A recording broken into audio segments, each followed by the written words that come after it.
Muitas ações na Bolsa de Valores têm caído 60%, 70%, 80%, 90% ou mais, mas mesmo assim, de acordo com algumas gestões, continuam caras. Então, quais são essas empresas que caíram tanto, mas que mesmo assim continuam com um preço muito alto? Acompanhe aí.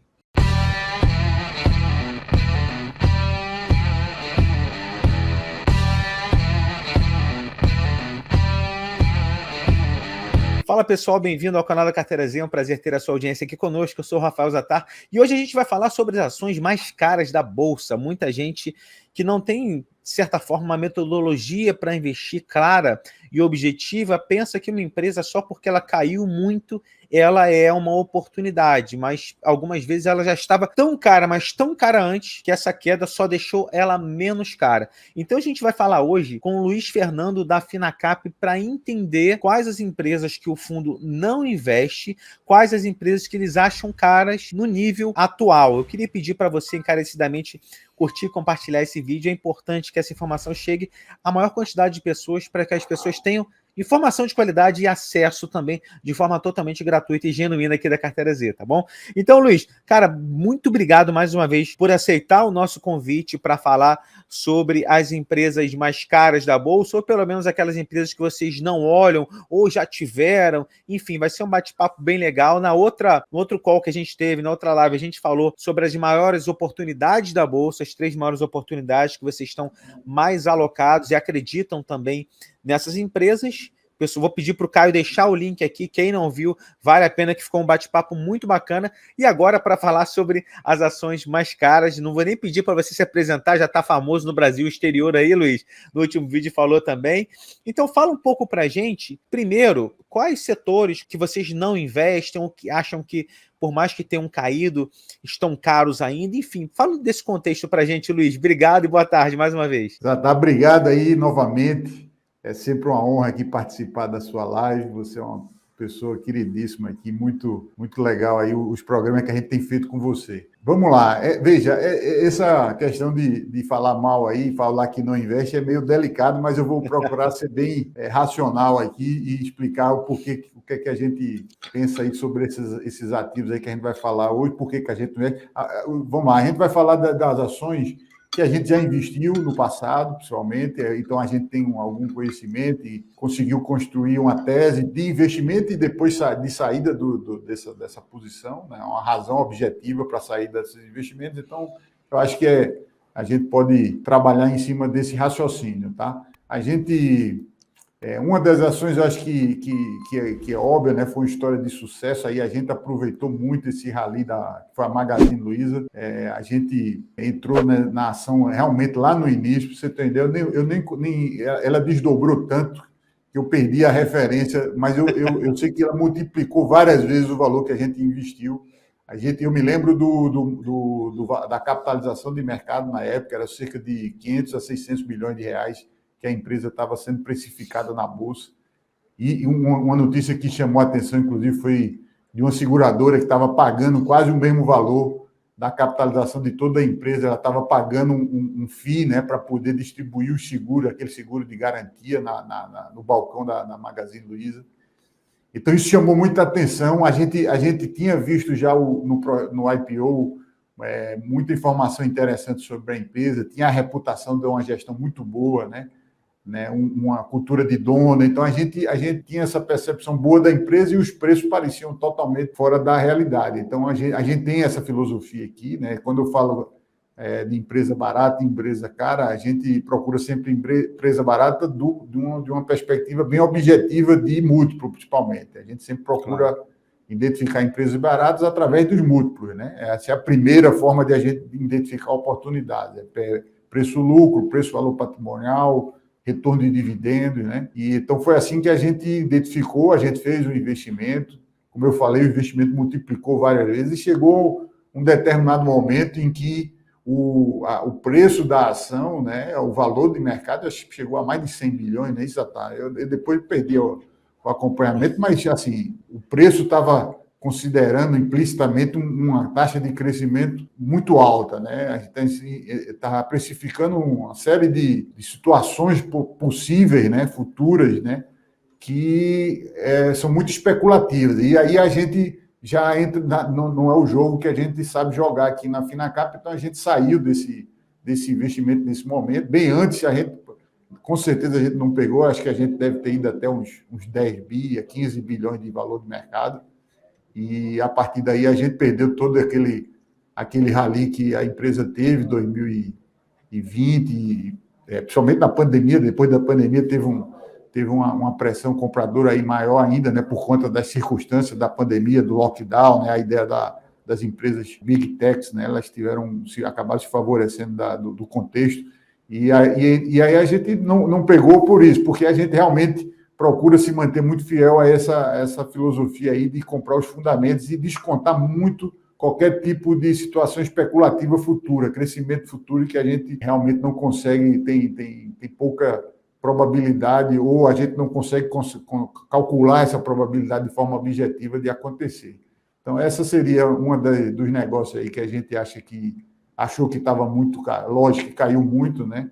A gente no último ano caiu 88% de um ano para cá, 88%, impressionante. É impressionante. Mas é porque também atingiu valores muito altos, né? Perfeito. Eu acho que até vi num programa seu, o Luiz Alves e o Breda falarem, né, que já está voltando aí a ficar interessante, né?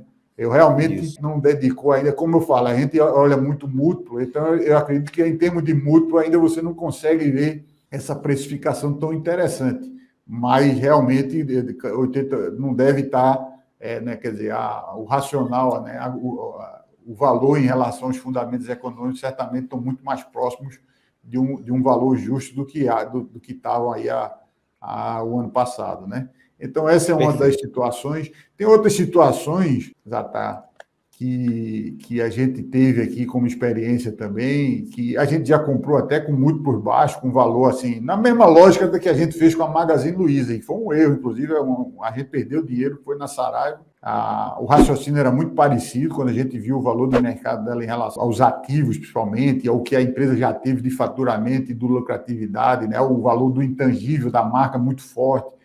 Então, a gente olhava isso e olhava o valor de mercado que estava sendo precificado e achava que tinha uma distorção. Mas, no final, acabou que a gente viu que, efetivamente, havia uma deterioração muito grande, muito forte do negócio, a gestão totalmente diferente, né? Houve até uma transição familiar que não foi bem sucedida.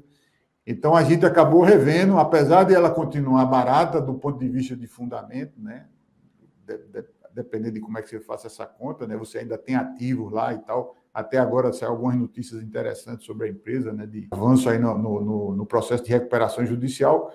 Mas o fato é que a gente identificou que não valia mais a pena a perspectiva de recuperação do negócio não justificava mais a gente manter o investimento na empresa. Então, a gente acabou saindo do negócio e realmente a gente não olhou mais por conta dessas dificuldades aí que a gente falou quando a gente começou a olhar mais de perto o negócio e a evolução do negócio, também na pandemia. Acho que a pandemia foi a grande pá de cal aí no processo que já estava complicado de recuperação judicial, né? Chutaram o cachorro morto, né? Isso, cachorro morto. A pandemia foi o chutar cachorro morto. Pegou exatamente no negócio do shopping center, né? O lockdown foi fatal, né? Exato, e caiu quase 98% nos últimos 5 anos, impressionante a queda de SLED 4. Vamos para a terceira, Luiz? Qual a terceira aí que você acha que tá caro ou que vocês não investem mais? Veja, tem uma que é a Brasil Food, né? A Brasil Foods, na verdade, a gente investia era um acionista da Sadia histórico, sempre gostamos muito da empresa, uma empresa que apesar de ser uma empresa de commodity, né, de frigorífico, uma proteína, mas ela tinha muito produto com valor agregado, né? Ela inclusive se diferenciava da Perdigão, né, por ter essa margem de lucro maior desses produtos, né, industrializados, em que gerava, e consequentemente a marca, né, o intangível, tinha era um valor muito importante e que a empresa sabia extrair muito rentabilidade dessa capacidade dela de distribuição e dessa força da marca. Então, sempre foi uma empresa muito interessante. Infelizmente, lá na crise de 2008, né, que a gente falou aqui já também, houve uma desvalorização, a empresa acabou tendo um problema com contratos derivativos de dólar na época, houve uma máxima desvalorização e acabou afetando a solvência do negócio, né? E aí provocou, inclusive, a fusão com a Perdigão. E aí o que a gente percebeu foi que a empresa descaracterizou, né? A nova gestão com o pessoal da TARP, a Abílio Diniz, a gente viu realmente que foi total, nem absorveu a tecnologia, o know-how da Perdigão de baixo custo, de exportação do frango in natura, e nem manteve aquele know-how, né, da Sadia, né, de agregar valor no produto. E então a gente saiu, hoje a gente não faz operação de venda descoberta, mas eu cheguei a ficar muitos anos, inclusive, com a posição vendida. Pra você ter uma ideia, Zata, eu me lembro de ter uma posição aberta em Brasil Foods a R$ 55. Né? E essa ação subiu muito, ela chegou a mais de R$ 80. Eu sofri bastante, inclusive, com essa posição, né, que eu estava, evidentemente, na ponta vendida. Mas você vê hoje, né, como é que ela está, os R$ 12. Né? Então, é uma ação que realmente acabou tendo esse problema de gestão. Eu acredito até que se a gente fizer uma análise, principalmente de patrimônio, né, de ativos, ela não esteja cara, mas é uma empresa que realmente que não se encontrou aí, não encontrou mais aquele diferencial que tinha tanto a Sadia como a Perdigão no passado. Né? Então, é um negócio que a gente acabou saindo e realmente não tem perspectiva de voltar a investir. Interessante. Só em 2022 aqui ela já caiu 43,44%, nos últimos 12 meses 54,45%, nos últimos 5 anos 67,25%. Impressionante a queda. Mas foi muito boa essa conversa, Luiz, para a gente saber quais empresas que vocês não investem, qual a história com elas. Acho que essa experiência que vocês trazem para a gente e para a nossa audiência, para o nosso público, é muito boa. Então, a gente falou aqui de Magalu, Saraiva, né, SLED 4 e também BR Foods. Obrigado mais uma vez pela participação. Esses vídeos têm agregado muito para as pessoas que estão entrando no mercado agora, até para as pessoas que já são experientes, para que elas possam ter uma percepção de que investir em ações não é só olhar preço, mas verificar fundamentos. E, na nossa opinião da Carteira Z, a gestão, na maioria das gestões, quando tem acesso à governança das empresas, tem um trabalho coeso diário ali, a tendência é que bons fundos, boas gestões superem em muito tanto o índice Bovespa quanto o investimento da pessoa, né, comum ali, que tem o seu trabalho e afazeres. O principal, acho que é a pessoa investir no que ela é boa para gerar mais dinheiro, para aportar de forma mais robusta. Luiz, muito obrigado. Eu queria que você deixasse seu recado final aí para o pessoal. Ok, Zata. Obrigado novamente. Espero que a gente tenha contribuído, né? A ideia realmente não é denegrir aí mais nenhuma empresa, mas só a falar, principalmente, a nossa experiência com esses investimentos. Eu acho até interessante falar de um caso que a gente acabou ganhando dinheiro, foi a Magazine Luiza, outro que a gente perdeu. Então, todo gestor, todo investidor em bolsa, nesse momento, acho que muita gente aí está sofrendo com o mercado em crise, né? A perda é natural, né? O que você precisa ter realmente uma estratégia de investimento que seja resiliente, que você olhe no passado que é uma estratégia que funciona e que consegue sobreviver às crises, né? Então, a gente está falando aqui desses erros, você sempre vai errar, vai acertar, mas se você mantiver, como a gente procura fazer aqui, uma filosofia de investimento, né? Se a gente procura sempre manter disciplinado aí as regras, né, de seleção desses ativos e de compra e também de venda desses ativos, você consegue ter uma boa performance ao longo do tempo, né? Essa é a nossa experiência aí, como eu falei, nos últimos 25 anos.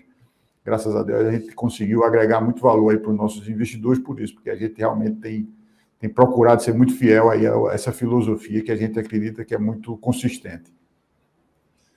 Excelente. Eu sempre estimulo que as pessoas investam naquilo que elas conheçam mais. Se a pessoa, de repente, trabalha em algum setor, né, que ela esteja diariamente ali, de repente ela conheça esse setor até mais do que um gestor que não acompanha tanto. Então, o importante é investir naquilo que você conhece mais, para assim você gerar retornos, né, e não somente correr atrás do rabo e ver informações aleatórias no mercado. Luiz, mais uma vez, muito obrigado. Pedir mais uma vez também para a galera curtir e compartilhar esse vídeo, é muito importante para nós. Um abraço, valeu, Luiz, até mais. Valeu, meu amigo, muito obrigado. Um abraço. Obrigado, um abraço.